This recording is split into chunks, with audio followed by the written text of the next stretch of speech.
In this video, I'm going to be talking about the A53 camera best settings. It's a very easy process, so make sure to follow along. In this video, I'm going to teach you how to set up your Samsung A53's camera to take higher quality pictures. So keep in mind that even though you can change some settings related to the A53 for pictures and videos, overall, there isn't much that you can really do. At the end of the day, the A models of phones from Samsung are entry-level devices. So even though they have cameras and you will be able to take somewhat good quality pictures with them, at the end of the day, you will only be able to get higher quality pictures if you change the hardware. So if you change your phone and eventually change your camera.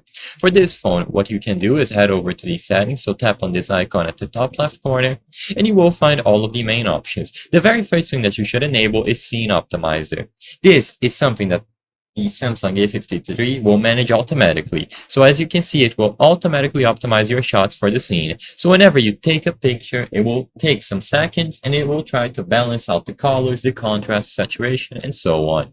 You can also enable shot suggestions if you would like tips on how to position your camera, how to focus, and so on. And of course, scan QR codes is optional.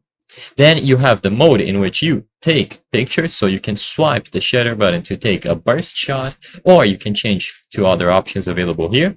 You have formatted and advanced options related to the quality of the pictures, such as how it is going to be saved, if it is going to be saved in a high quality, but they might take up more space. And you have some options related to selfies. Like I said, at the end of the day, it's all going to come down to how you take the picture and the actual device. The last thing to check is to see if you have the Pro mode. Pro mode will give you access to many more features related to focus, contrast, saturation, and so on. But sadly, overall, there isn't much to really change.